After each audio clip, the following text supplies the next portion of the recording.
오늘 말씀을 준비하면서 계속 머릿속에 그렇게 남아있는 한 구절이 있는데, 깊은 데로 가라, 그곳에서 그물을 내려라 라고 하는 말씀입니다. 우리 인생 모두가, 또 여러분들의 삶이, 여러분들의 인생이 깊은 인생들이 되었으면 좋겠습니다. 얕은 인생이 아니라 좀 깊은 인생, 깊은 삶이 되었으면 좋겠어요. 얕은 물에는 작은 물고기만 살지만 깊은 물에는 큰 물고기가 살지 않습니까? 또 얕은 물에는 나룻배, 고깃배도 잘 다닐 수가 없습니다. 그러나 깊은 물에는 유람선이 다닐 수가 있습니다. 여러분, 우리 인생도 마찬가지가 아닐까 싶어요. 얕은 인생이 아니라 좀 우리 인생이 좀 깊은 인생이 되어야 되지 않을까요? 깊은 삶, 깊은 인생, 정말 주님 보시기에 아름다운 그런 인생들이 되었으면 좋겠습니다. 예수님은 공생애를 시작하실 때 갈릴리 바다를 돌아다녔습니다. 이유는 사람을 찾기 위해서였습니다. 하나님께서는 일하는 것도 중요하시지만 더 중요한 것은 사람을 찾고 선택하는 일이 중요한 것 같습니다. 교회와 개인이 영적으로 부흥하려고 하면 이 원리가 적용이 되어야만 합니다. 여러분, 교회가 영적으로 부흥하려고 하면 먼저 영적으로 성숙한 목회자가 있어야 됩니다. 그 성숙한 목회자들이 팀워크가 잘 이루어지게 될 때 교회가 성장하고 부흥하게 되죠. 교회가 교회다울 수 있습니다. 이것이 잘 이루어지지 않으면 교인이 아무리 많아도 소용이 없게 되죠. 제일 중요한 것은 성령 충만하고 하나님께 헌신된 목회자를 찾는 일입니다. 기도하는 사람, 성령에 충만한 사람, 뜨거운 열정을 가진 사람, 헌신된 목회자가 있어야만 됩니다. 이런 목회자가 있느냐 없느냐가 교회에 사활이 걸려 있습니다. 교회는 건물이 아니라 사람이라고 하잖아요. 이렇게 헌신된 목회자들이, 신실한 목회자들이 팀워크를 이루어서 서로 존경하고 사랑하고 한마음이 되어서 교회를 섬기고 이끌어 나가게 된다라고 하면 그 교회는 주님께서 기뻐하시는 교회고 사람들께 기쁨이 되는 교회가 됩니다. 또 하나님의 뜻대로 성장하는 그런 교회가 될 수 있게 되겠죠. 그 다음으로 성령 충만하고 성숙한 인격을 가진 장로님들이 계셔야만 됩니다. 장로님들의 영적 수준이 곧 그 교회의 수준이 됩니다. 그 이상을 교회가 넘어가기가 어렵습니다. 장로님들이 목회자와 교인 사이에서 중간 역할을 잘해야 되겠죠. 교회가 든든하게 서갈 수 있도록 영적인 일들을 잘 감당하고 섬겨야만 됩니다. 이 팀워크가 무너지게 되면 교회는 다 깨져버리게 되죠. 여러분, 대부분의 교회가 어려움을 겪고 있는 것은 무엇입니까?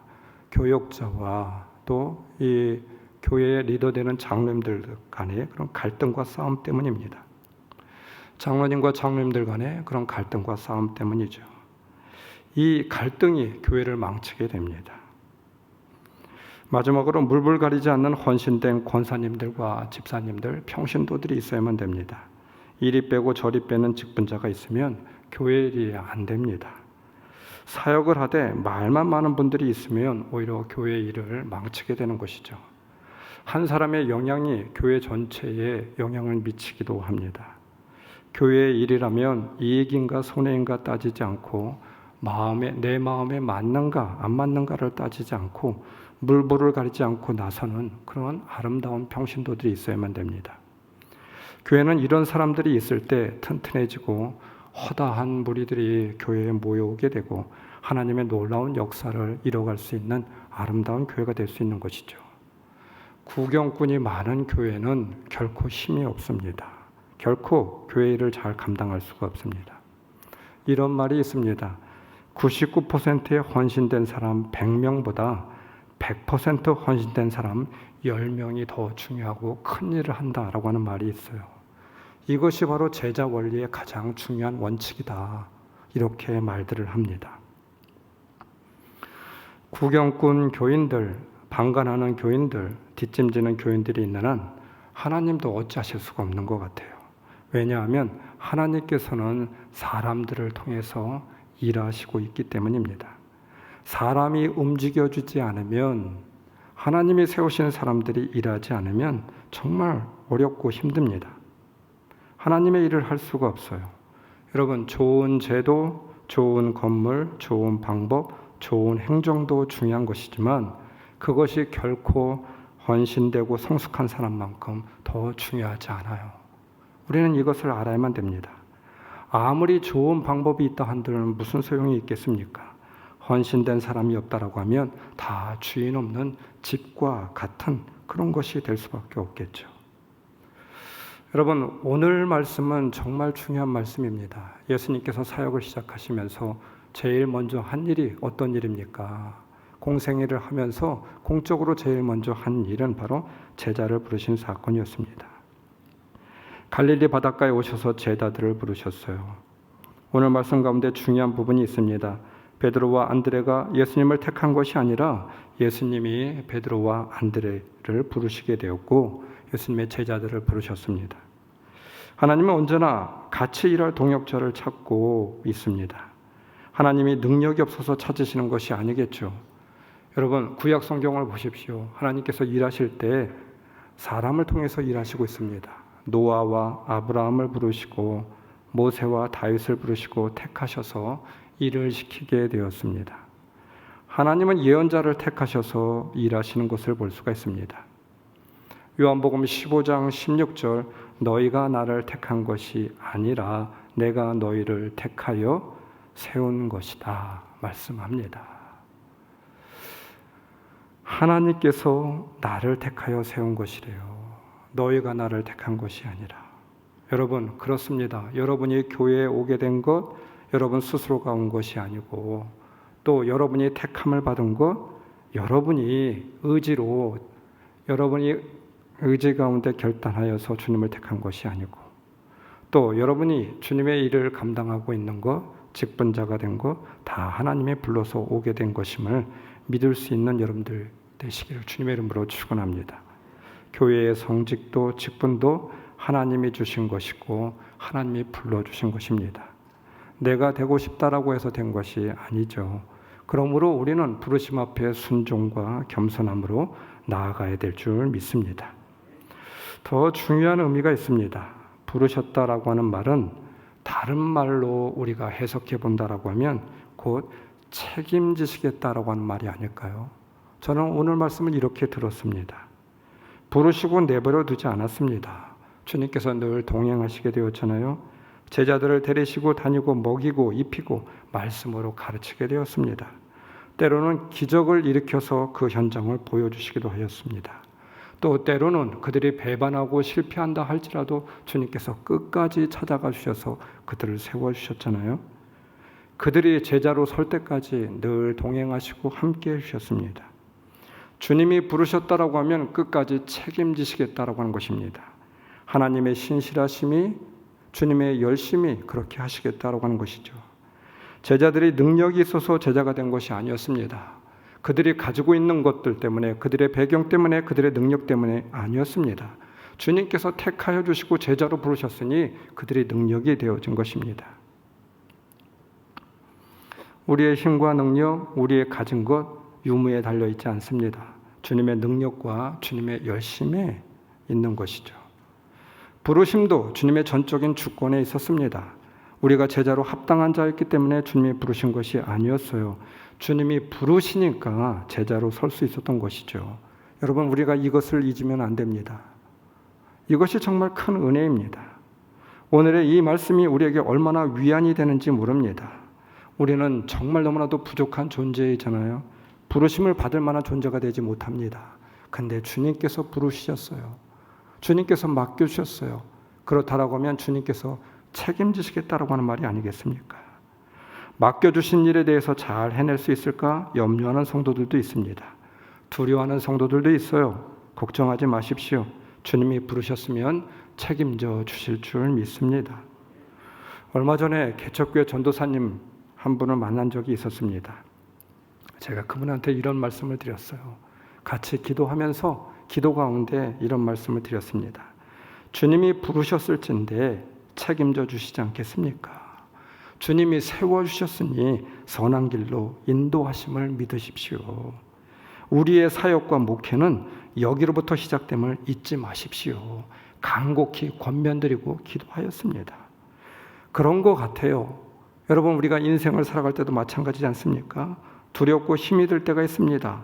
나 자신에 대해서 회의가 들 때가 있습니다. 아마도 오늘 이 자리에 앉아 계신 여러분들도 마찬가지일 것 같아요. 그러나 우리가 잊지 말아야 할 것이 있습니다. 주님의 선택과 주권은 실수가 없습니다. 그리고 부르셨다라고 하면 주님께서 반드시 책임져 주실 줄 믿습니다. 주님이 부르셨는데 왜 우리가 두려워 떨어야만 됩니까? 왜 벌벌 떨어야만 됩니까? 왜 의기소침해야만 됩니까? 왜 낙담하고 절망해야만 됩니까? 주님께서 결단코 기뻐하는 일이 아닙니다. 때로는 건강의 문제로 어려워하는 성도들이 저에게 찾아올 때도 있습니다. 제가 그분들에게 이렇게 권면하죠. 두려워하지 마십시오. 주님이 책임져 주실 것입니다. 주님이 책임지지 않는다라고 하면 병을 진단받을 수 있게 만들었겠습니까? 맡기십시오. 그리고 고쳐주실 것을 신뢰하십시오. 어떤 성도들은 암병에 걸리게 되었는데 그것을 건강검진 받다가 발견되어서 너무나도 감사하다라고 하는 성도들이 있어요. 그분에게 제가 이렇게 이야기합니다. 주님께서 고쳐주실 줄 믿습니다. 고쳐주시려고 진단을 받게 하고 또 그렇게 발견하게 만든 것이 아니겠습니까? 이것을 믿는 것이 중요합니다. 여러분, 사업도 마찬가지죠. 하나님이 부르셔서 시작하신 사업이라고 하면, 주님이 영광을 받을 사업이라고 하면 책임져 주시지 않을까요? 우리에게 이와 같은 믿음이 있어야만 됩니다. 주님께서 반드시 잘 되도록 도우실 것입니다. 우리의 인생의 문제들도 마찬가지입니다. 하나님이 부르셨다면 반드시 책임져 주실 것을 믿습니다. 자신감을 갖는 일입니다. 주님이 원하시는 바입니다. 우리 주님의 신실하심은 실수하심이 없다라고 하는 것이죠. 마태복음 6장 26절, 공중의 새를 보아라. 씨를 뿌리지 않고 거두지도 않고 곳간에 모아들이지도 않으나 너희의 하늘 아버지께서 그들을 먹이신다. 너희는 새들보다 귀하지 아니하느냐. 너희 가운데 누가 걱정을 해서 자기 수명을 한순간인들 늘릴 수 있겠느냐. 어찌하여 너희는 옷 걱정을 하느냐. 들의 백합화가 어떻게 자라는지 살펴보아라. 길쌈도 하지 않고 수고도 하지 않는다 말씀하고 있어요. 그러나 내가 너희에게 말한다. 온갖 영화로 차려입은 솔로몬도 이 꽃 하나와 같이 잘 입지는 못하였다. 오늘 있다가 아궁이에 들어갈 들풀도 하나님께서 이와 같이 입히시거든 하물며 너희들을 입히지 않겠느냐. 믿음이 적은 사람아. 믿음이 적은 사람들이 되지 마십시오. 부르셨다라고 하는 이 말씀에는 하나님의 자신감이 들어 있습니다. 곧 하나님께서 책임지시고 돌보시겠다라고 하는 말씀입니다. 하나님께서 우리의 상태와 문제와 상황과 상관없이 하나님께서 책임지시고 하나님께서 세워주시겠다라고 하는 말씀이죠. 그러니 걱정하지 말고 두려워하지도 말아야 될 줄 믿습니다. 여러분을 부르셨다라고 하면 끝까지 책임져 주시고 주님이 원하시는 일을 감당하게 하실 것입니다. 이제 우리는 부르심에 대한 고민이 아닌 주어진 부르심의 자리가 어디인지 확인할 일만 남았습니다. 주님이 부르신 자라고 하면 주님이 반드시 책임지시고 이끌어 주님의 신실하신 일들을 이루어 가실 줄 믿습니다. 오늘 말씀 가운데 또 중요한 단어가 있습니다. 따라갔다라고 하는 동사입니다. 두려움 없이 따라갔어요. 지체함 없이 따라갔습니다. 따라가는데 어찌 두려움이 없었겠습니까? 잘하는 일인가? 아마도 제자들은 의심이 들지 않았을까요? 그럼에도 따라 나설 수 있는 이유는 무엇일까요? 다른 제자들을 부르실 때도 마찬가지였습니다. 레위, 마태를 부르실 때 세관원에서 지체 없이 따라가게 되었습니다. 이와 같은 일이 가능할 수 있었던 이유는 어떤 이유였을까요? 예수님을 따라가는 것이 가장 중요한 일임을 확인하였습니다. 예수님이 어떤 분이신지 확인하고 믿게 되었습니다. 그들의 심령 가운데 강한 확신이 있었습니다. 그래서 주저함 없이 따라 나서게 되었습니다. 전지전능한 하나님의 아들 주님이 부르셨다고 한다라고 하면 이 배가 문제가 되지 않았습니다. 이 그물이 문제가 되지 않았습니다. 가족도 문제가 되지 않았습니다.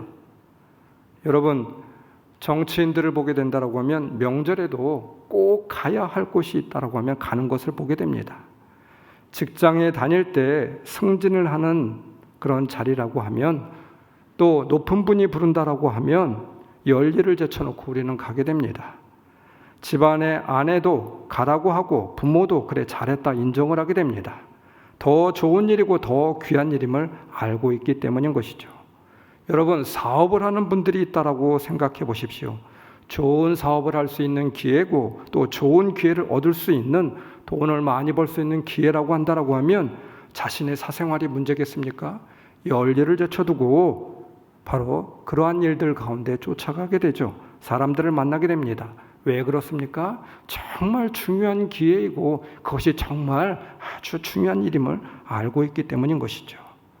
기관이나 공무원도 마찬가지입니다. 상사가 부르면 가야 합니다. 왜냐하면 내 사적인 일보다 공적인 일이 더 중요한 일이기 때문입니다. 저는 목회를 하면서 저희 가정이 늘 저의 스케줄에 맞추게 됩니다. 주일이거나 토요일 예배가 있는 날에는 부모님 생신도 저의 스케줄에 맞추어서 그렇게 진행하게 됩니다. 일찍 당겨서 하거나 늦게 하기도 합니다.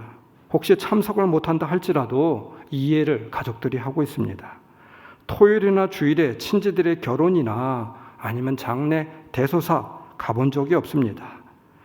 아마도 부모님이 토요일에 돌아가시거나 주일에 돌아가신다 할지라도 저는 장례식에 갈 수 없을 것 같아요. 왜 그렇습니까? 우리 교회에서 예배를 드리는 것이 중요한 것이고 메시지를 전함이 굉장히 더 중요한 일이지 않습니까? 예배를 맡은 자로서 해야 할 일이 더 중요하기 때문인 것입니다. 제자들은 알았습니다. 무엇이 더 중요한지 알고 있었어요. 그래서 다른 덜 중요한 것들은 버리고 중요한 것을 붙잡고 따라 나설 수 있었던 것이었죠. 더 중요한 일이 있다는 말입니다. 더 중요한 것을 알고 우선순위를 파악하고 사는 삶이 지혜로운 삶이죠. 성도 여러분, 그렇다고 하면 우리의 우선순위를 오늘 이 시간 점검하는 시간이 되었으면 좋겠습니다. 삶에 있어서 우선순위를 잘못 알아서 중요한 것을 뒤로 하고 하찮은 일을 하다가 우리가 후회하는 일이 얼마나 많이 있습니까? 예배를 드리는 자리, 기도하는 자리, 주님을 만나는 자리, 가장 우선적인 일이죠. 하나님을 만나는 일, 가장 우선적인 일입니다. 우리 삶 가운데 가장 중요한 일이 되어야 될 줄 믿습니다. 그러면 하나님도 우리를 우선적으로 대하시고 또 하나님도 우리의 삶을 우선순위로 두지 않겠습니까? 말씀 20절, 그들은 곧 그물을 버리고 예수를 따라갔다. 제자들은 주님이 부르셨을 때 믿음으로 따라 나섰습니다. 믿음대로 결단하고 행동하였습니다. 믿는데 행동하지 않는 것은 믿는 것이 아닌 것이죠. 행동이 따르지 않는 믿음은 진정한 믿음이 아닙니다. 베드로는 진정한 가치가 무엇인지 주님을 통하여서 발견을 하였습니다. 그리고 그 믿음대로 삶을 옮기게 되었습니다. 자신의 가정을 떠나는 것이 쉬운 일이겠습니까? 자신의 전 재산이 고깃배를 놔두고 떠나는 것이 쉬운 일이겠습니까? 부모, 형제, 자매, 가족들을 놔두고 예수님을 따라 나서는 것이 결코 쉬운 일이 아닐 것입니다. 그러나 진정 중요한 가치를 발견하였으면 삶의 결단이 있어야 되겠죠. 그런 자가 바로 주님의 제자가 될 수 있는 것입니다.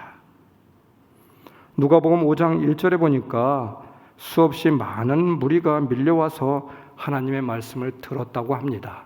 그러나 주님을 따라 나선 자는 극히 소수에 불과하였습니다. 자기 부모와 처자와 형제와 자매와 더욱이 자기 목숨까지 미워하지 않으면 안 된다는 말씀입니다. 여러분, 이 말씀은 실제로 이렇게 살라는 말씀입니까? 그렇지 않을 것 같아요. 말씀을 제가 원어를 찾아보게 되니까 미워하다에 해당하는 헬라어 미세오는 본래 덜 사랑하다, 부차적으로 생각하다라고 하는 의미를 담고 있습니다. 예수님은 가족에 대한 의무, 형제에 대한 사랑보다 먹고 사는 일보다 예수님에 대한 믿음을 우선시해야 된다고 제자들에게 말하고 있는 것입니다. 가족과 형제를 미워하라라고 하는 뜻이 아니라 정말 참 다행스러운 말씀이지만 여전히 쉽지 않은 그런 명령이기도 합니다. 즉 중요한 가치를 위하여 그만한 결단이 각오가 우선순위가 필요함을 말하고 있는 것이죠. 이와 같은 결단이 없이 중요한 일들을 이뤄낼 수가 없습니다. 중요한 가치가 있는 일들을 만들어낼 수가 없다는 것이겠죠. 존 번연은 누가복음에 있는 말씀을 읽고 철로 역정을 쓰게 되었는데 신앙을 지키기 위해서 가족들이 아닌 감옥을 선택해야 하는가라는 고민과 갈등에 빠지게 되었습니다. 그러다가 그는 가족 대신에 감옥을 선택하면서 문필가로서 이런 한 글을 남기게 되었습니다. 내 가족이 아니라 신앙 때문에 감옥을 선택하는 그 순간 그것이 얼마나 내게 큰 고통이었는지 모른다. 그 고통은 마치 살을 뼈에서 발라내는 것과 같았다. 이렇게 적고 있습니다. 존 번연은 살을 뼈에서 발라내는 고통을 견디며 결단하게 되었죠. 그러하기에 감옥에서 철로 역정, 성경에 버금가는 영원한 신앙의 고전인 책을 집필할 수가 있게 되었습니다. 내가 과연 중요한 가치를 위해서 살을 뼈에서 발라내는 고통을 감내한 적이 있는가? 그와 같은 고통 없이 삶의 결단과 희생이 없이 참된 가치를 이룰 수 있겠는가? 여러분 한번 생각해 보십시오. 아브라함이 바로 아들 이삭을 바치겠다라고 하는 것은 믿음을 위하여 뼈에서 살을 발라내는 작업이었습니다. 베드로가 자신의 전 재산과 가족을 남겨두고 주님을 쫓는다라고 하는 것은 이와 같은 삶의 결단이었죠. 우리가 주님을 섬긴다라고 하는 것은 바로 이런 것 아닐까 싶습니다. 제자로서 서는 삶은 중요한 가치를 알고 삶으로 결단하며 옮겨놓는 삶이죠. 그것이 바로 우리에게 필요합니다. 바로 거기에 역사가 일어나고 변화가 일어나게 되는 것이죠. 목적이 이끄는 삶의 저자인 릭 워렌 목사님은 이런 이야기를 했습니다. 한 목회자들의 세미나에서 목회자들을 위하여서 성도들을 위하여서 YBH를 우리는 늘 잊지 말고 살아야 합니다. 설교를 하게 되었습니다. YBH, Yes, but how? 머리 글자를 따서 YBH라고 말하고 있어요. 그래, 당신 말이 맞아. 그렇지만 어떻게 그렇게 하느냐라고 하는 말입니다. 알고 있습니다. 중요한 것이 무엇인지 알고 있고 결단한 마음도 되어 있습니다. 그런데 우리는 늘 YBH 머물러 있습니다. 그렇지만 어떻게 그렇게 하느냐라고 하는 말입니다. 여러분, 우리 인생 가운데 삶 가운데 늘 이런 고민과 갈등에 빠져 있지 않습니까? 잘 알고 있어요. 그러나 어떻게 그렇게 할 수 있겠느냐? 늘 주저하고 있습니다. 베드로는 그렇지만 어떻게 그렇게 합니까? 베드로가 이렇게 주저하고 결단하지 못했다라고 하면 베드로는 영원히 갈릴리에서 고기 잡는 어부로 남아 있었을 것입니다. 그러나 그는 YBH를 결단하였습니다. 어떻게 그렇게 할 수 있느냐? 우선적인 일을 알고 있었고 우선적인 가치를 알고 있었고 그래서 결단하고 따라 나서게 됩니다. 바로 거기에 제자의 삶이 있었습니다. 두려운 일이고 떨리는 일이었지만 주님, 내 발을 내딥니다. 내 손을 잡아주세요. 주님이 불러주셨으니 따라 나서겠습니다. 바로 변화된 인생, 거기로부터 비롯되게 되었죠. 여러분, 삶의 결단 없이 변화된 삶이 없습니다. 우리에게 결단이 필요한 일들이 있습니다. 오늘 여러분들에게 결단이 필요한 일들은 무엇입니까? 삶 속에서, 마음 속에서, 신앙 안에서 주님이 부르는 소리가 저마다의 심령 가운데 있는 줄 믿습니다. 이제는 결단해야 되지 않을까요? 이제는 따라 나서야 되지 않을까요? 그래야 변화가 있지 않겠습니까? 주님의 제자로 설 수 있지 않겠습니까? 참된 가치를 발견하고 찾았다라고 하면 두이 그냥 실행하는 것입니다. 그냥 던지는 것이죠. 그냥 배를 던지고 그물도 던지고 가족도 던지고, 즉 결단하며 따라 나설 때 변화된 삶이 있게 되는 것입니다. 듣는 분들에 따라서 다르게 느끼고 말할 수도 있겠지만 저는 얼마 전에 극동방송 만나고 싶은 사람 듣고 싶은 이야기 가운데 한 사람을 소개하는 그런 내용을 보게 되었습니다. 전재용 씨가 출연을 하였고 그분에 대한 기사가 신문에 나오게 되었어요. 57살이고 우리가 잘 알고 있는 대로 전두환 대통령의 차남입니다. 이분이 참 놀라운 것은 신학대학원에서 공부하며 목회자가 되기 위한 과정을 밟고 있다라고 하는 내용이었습니다. 저도 참 의아했습니다. 어떻게 그럴 수가 있을까? 처음 이 글을 대하면서 그래서는 안 되지 않나 이런 생각도 들었습니다. 진행을 맡은 김장한 목사님이 지금 이 나이에 신학대학원에 합격했다라고 하는데 저도 깜짝 놀랐습니다. 왜 갑자기 신학대학원을 가게 되었나 질문을 하고 있더라고요. 전재용 씨는 2016년 7월 1일 아침에 출근하려고 아침 6시에 주차장에 내려갔다가 거기서 붙잡혀서 교도소까지 가게 되었다고 합니다. 그리고 교도소에서 그 길로 2년 8개월 동안 시간을 보내게 되었습니다. 교도소에 가서 처음 방에 앉아 창살 밖을 내다보는데 갑자기 찬송 소리가 들렸다라고 해요. 처음으로 가슴에 다가온 찬송이었다 고백합니다. 나중에 알고 보니까 교도소 안에 있는 종교방에 있던 분이 부른 것이었습니다. 그분이 노래를 너무 못 불렀지만 그 찬양 소리에 너무 눈물이 나고 마음이 녹아지게 되었다고 합니다. 그러면서 찬양하고 예배드리고 싶은 마음이 생기게 되었고 신앙을 처음부터 다시 한번 자신의 심령 가운데 그렇게 정립할 수 있는 기회가 되었다라고 해요. 그러면서 이런 부연 설명을 합니다. 그때까지 사실 예수를 믿지 않았던 것이 아니었다고 해요. 새벽 기도도 다니고 11조도 열심히 드렸지만 그때는 저한테 축복 좀 많이 달라라고 하는 그런 신앙 정도였습니다. 이런 기도밖에 할 줄 모르는 종교인이었다고 고백합니다. 잘 나갈 때는 권세가 있을 때는 몰랐는데 아무것도 없는 형무소에 갇혀있는 존재가 되었을 때 진심으로 바로 그때 주님을 만날 수가 있었습니다. 주님이 찾아와 주시고 만나 주시게 되었습니다. 자신이 신학대학원 진학과 관련해서 자신이 목회자가 되겠다라고 하는 생각은 하지 못했다고 합니다.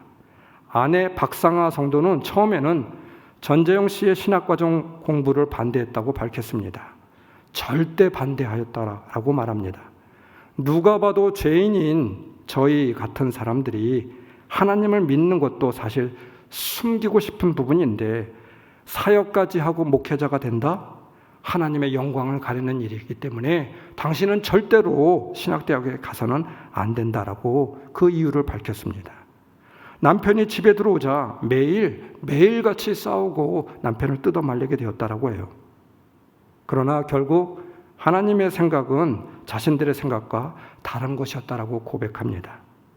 믿지 않는 사람들은 이 기사를 보고 다른 관점을 가지고 생각할지 모르겠습니다. 우리 또한 마찬가지입니다. 전재용 씨가 목회자가 되기로 결단한 것은 나라와 국민들에게 가족이 지은 죄를 회개하고 용서를 구하는 삶을 살기를 바라는 그런 마음이지 않을까. 제 마음 가운데 그런 생각도 들기도 합니다. 아무튼 용기와 결단이 필요하였습니다.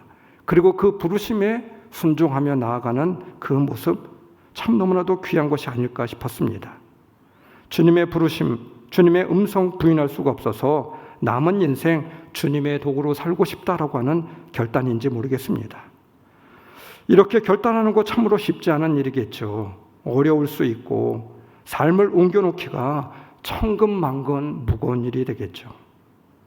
여러분 또한 신앙의 관점으로 볼 때 우리는 전재용 씨와 별반 다른 존재가 아닙니다. 용서받을 수 없는 존재, 죄인이고 사용되어져서는 안 될 그런 사람들이죠. 택함을 받을 만한 존재가 될 수가 없습니다. 어쩌면 택함을 받아서는 안 되는 그런 존재들인데 그러한 죄인도 주님이 불러주셨어요. 주님이 선택하여 주셨습니다. 주님이 기억하여 주시고 찾아와 주셨다고 하는 것이 얼마나 감사한 일인지 모릅니다. 주님이 부르실 때 신실한 주님을 믿고 따라 나설 수 있는 여러분들이 되시길 주님의 이름으로 축원합니다. 거기에 변화가 있고 새로운 인생, 새로운 삶이 시작될 줄 믿습니다. 빈 그물은 나를 부르기 위한 주님의 신실한 계획이었어요. 빈 그물이 있어서 주님을 진실로 만날 수가 있었습니다. 주님이 나의 인생의 배에 오르시고 있습니다. 그리고 지금 명하시고 있습니다. 깊은 데로 가라. 그리고 그물을 내려라. 이 주님의 귀한 음성에 순종으로 결단하며 따라 나설 수 있는 여러분들이 되시길 주님의 이름으로 축원합니다. 오늘 우리 찬양대가 불렀던 우리 하나님의 은혜로 이 찬양 부르고 우리 통성으로 같이 기도하였으면 좋겠습니다. 찬송가 310장인데 이 찬양 부르고 우리 다 같이 통성으로 기도합시다.